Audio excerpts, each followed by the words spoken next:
자, 상상해 보십시오. 지금은 2026년 4월 21일 새벽 4시. 장소는 경기도 평택. 삼성전자 반도체 공장 앞입니다. 거대한 펼침막이 내걸립니다. 총파업 구립. 세계 메모리 반도체 점유율 1위. 대한민국 수출의 35%를 책임지는 그 공장이 멈춥니다.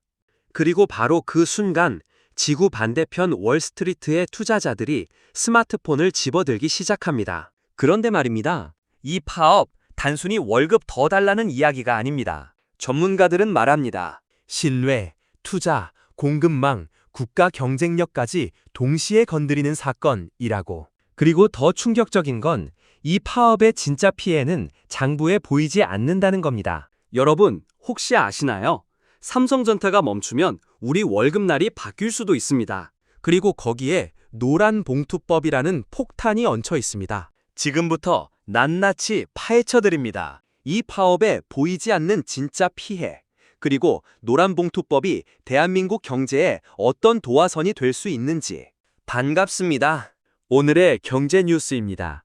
오늘 여러분과 함께 파헤칠 주제, 삼성전자 반도체 총파업, 그리고 그 뒤에 숨어있는 노란봉투법의 본질까지 끝까지 함께 가주십시오. 자, 먼저 지금 벌어지고 있는 일을 정확하게 짚어드리겠습니다. 삼성전자 노동조합, 전국 삼성전자 노동조합이 예고한 총파업은 오는 5월 21일부터 18일간입니다. 18일, 거의 3주입니다.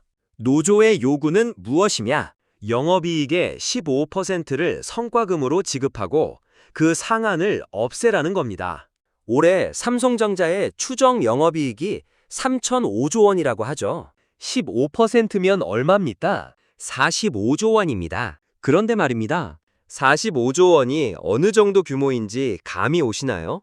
대한민국 1년 국방 예산이 약 59조 원입니다. 사실상 국방 예산에 버금가는 돈을 성과급으로 달라는 겁니다. 고속도로는 16차선으로 뚫어놨는데 톨게이트가 1차선밖에 없는 상황입니다. 아무리 회사가 돈을 잘 벌어도 이 규모를 한 번에 성과금으로 지급하면 투자 재원 자체가 증발합니다. 이것이 바로 지금 우리가 처한 현실입니다. 물론 노동자들의 처우 개선은 중요합니다. 하지만 이 숫자의 규모가 갖는 함의는 단순한 임금 협상을 훨씬 넘어서 있습니다. 서울시립대 송헌재 교수는 지난 26일 세미나에서 이렇게 강조했습니다. 파업은 단순한 임금 협상의 문제가 아니다. 신뢰, 투자, 공급망, 국가 경쟁력까지 동시에 건드리는 사건이다. 그런데 여기서 정말 소름 돋는 사실이 있습니다. 파업의 피해는 장부에 찍히는 생산 차질이 전부가 아니라는 겁니다. 하지만 뚜껑을 열어보니 진짜 충격은 따로 있었습니다. 송 교수가 지적한 보이지 않는 비용이 무엇인지 하나씩 보여드리겠습니다.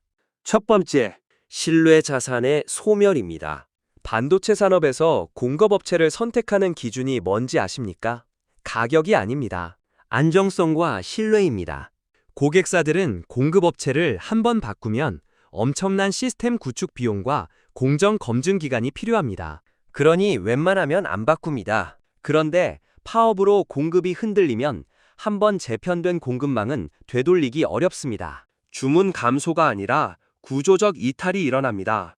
도미노 첫 번째 패가 쓰러지는 순간 나머지 수백 개는 막을 방법이 없습니다. 이것이 바로 지금 우리가 처한 현실입니다. 두 번째, 투자 지연입니다.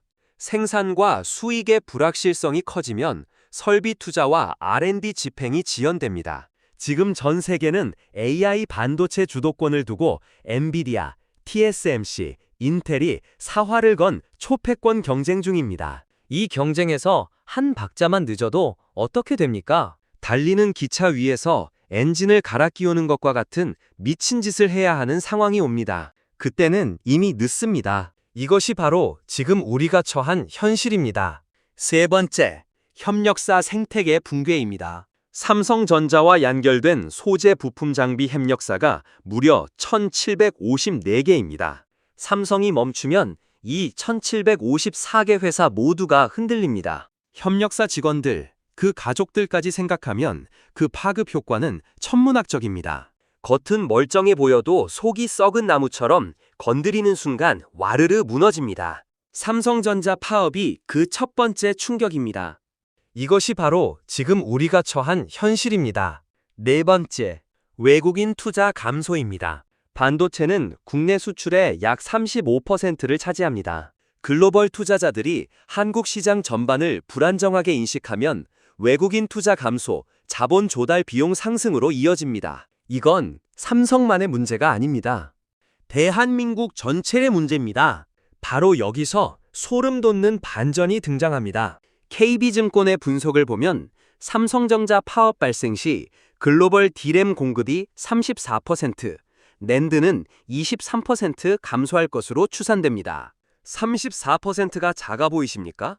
메모리 반도체 시장은 공급이 조금만 줄어도 가격이 폭발적으로 오릅니다. 이건 수요자에게 추가적인 가격 상승 부담으로 직결됩니다. 그리고 더 중요한 건 경쟁자들의 움직임입니다. 지금 TSMC는 미국에 공장을 짓고 있습니다. SK 하이닉스는 HBM 반도체로 엔비디아의 핵심 파트너로 올라섰습니다. 삼성이 파업으로 흔들리는 동안 경쟁자들은 단 1시간도 멈추지 않습니다. 폭풍이 지나간 자리에 무지개가 뜨듯 위기 뒤에는 반드시 기회가 찾아옵니다. 그런데 그 기회를 잡는 건 준비된 자의 몫입니다. 지금 이 공백을 누가 채우느냐가 향후 10년 반도체 패권을 결정합니다. 이것이 바로 지금 우리가 처한 현실입니다. 이미 일부 글로벌 기업들은 공급망 다변화를 논의하기 시작했습니다. 이건 소문이 아닙니다. 업계에서 나오는 실제 신호들입니다. 삼성이 수십 년간 쌓아온 신뢰 자산이 18일간의 파업으로 균열이 생기기 시작하는 겁니다. 그런데 분위기가 묘하게 바뀌기 시작했습니다. 바로 노란봉투법 때문입니다. 여러분, 노란봉투법이 무엇인지 아시나요? 정식 명칭은 노동조합 및 노동관계조정법 개정안입니다. 핵심은 두 가지입니다. 첫째, 파업 시 사측이 노조에 손해배상을 청구하는 것을 제한합니다. 지금은 파업으로 인한 손해에 대해 기업이 노조에 배상 청구를 할 수 있는데 이걸 거의 불가능하게 만드는 겁니다. 둘째, 파업의 범위를 하청협력업체 노동자들의 원청 파업까지 확대합니다. 노동계는 말합니다. 당연한 권리다. 노동자를 보호해야 한다. 경영계는 말합니다. 이건 기업 경영 자체를 불가능하게 만드는 법이다. 누가 맞을까요? 양쪽 다 일리가 있습니다. 그런데 우리가 봐야 할 건 타이밍입니다. 지금 이 시점 삼성전자 총파업이 예고된 상황에서 노란봉투법까지 겹치면 어떻게 됩니까? 저울의 한쪽이 조금만 무거워도 반대편은 하늘로 치솟습니다. 지금 경제가 딱 그 꼴입니다. 파업 노란봉투법이라는 두 개의 추가 삼성전자만이 아니라 대한민국 전체 제조업의 균형을 흔들 수 있습니다. 이것이 바로 지금 우리가 처한 현실입니다. 실제로 경제단체들은 강하게 반발하고 있습니다. 노란봉투법이 통과되면 글로벌 기업들이 한국 투자를 제거하게 될 것이라는 경고가 나옵니다. 이건 과장이 아닙니다. 글로벌 투자자들에게 법적 예측 가능성은 투자 결정의 핵심입니다. 파업 손해에 대한 배상 청구가 제한된다면 기업 리스크 계산이 근본적으로 달라집니다. 하지만 여기서 충격적인 사실이 있습니다. 송 교수는 이 모든 비효율의 근본 원인을 정보의 비대칭성에서 찾았습니다. 무슨 뜻이냐? 기업은 실제 지급 여력을 보수적으로 제시하고 노조는 파업 효과를 과장하는 과정에서 협상이 비합리적으로 흘러간다는 겁니다.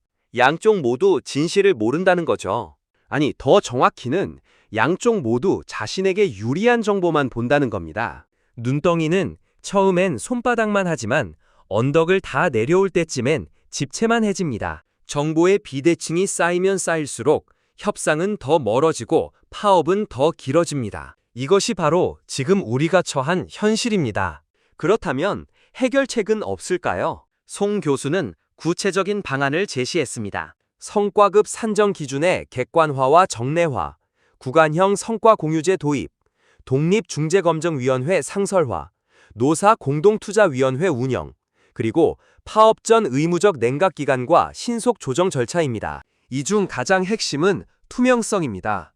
기업이 실제 경영 상황을 노조와 공유하고 노조가 그 현실을 인정하는 구조가 만들어져야 한다는 겁니다. 말은 쉽습니다. 하지만 이게 안 되면 이번 파업은 끝이 아니라 시작일 수 있습니다. 자, 이제 여러분의 지갑과 직결되는 핵심입니다. 삼성전자 파업과 노란봉투법.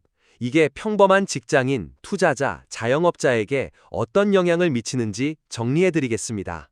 첫째, 투자자라면 주목하십시오. 삼성전자 주가는 파업 우려만으로도 흔들릴 수 있습니다. 그런데 역설적으로 진짜 장기 투자자에게는 이런 불확실성 국면이 매수 기회가 될 수도 있습니다. 단, 파업의 기간과 협상 결과를 주시해야 합니다. 파도를 타려면 파도가 오기 전에 이미 패들링을 시작해야 합니다. 지금 삼성전자의 가치와 장기 경쟁력을 점검하는 게 바로 그 패들링입니다. 이것이 바로 지금 우리가 처한 현실입니다.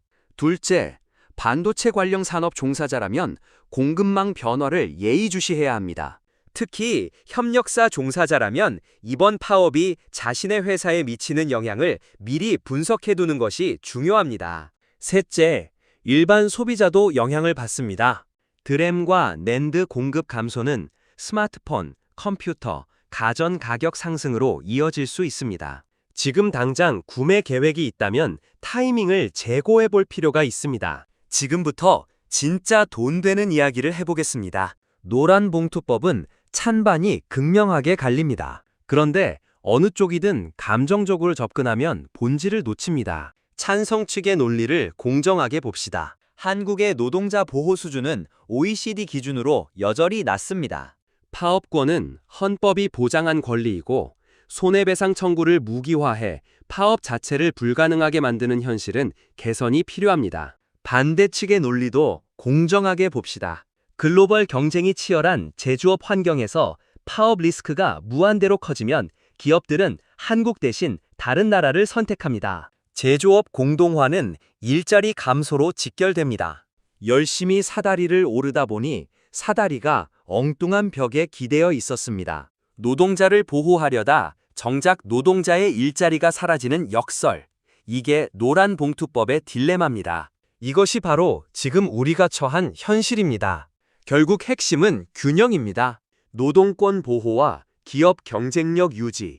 이 두 가지가 함께 가지 않으면 대한민국 경제는 어느 쪽도 잡지 못합니다. 그렇다면 이게 우리에게 어떤 의미일까요? 전문가들이 제시하는 해결의 방향은 결국 시스템의 문제입니다.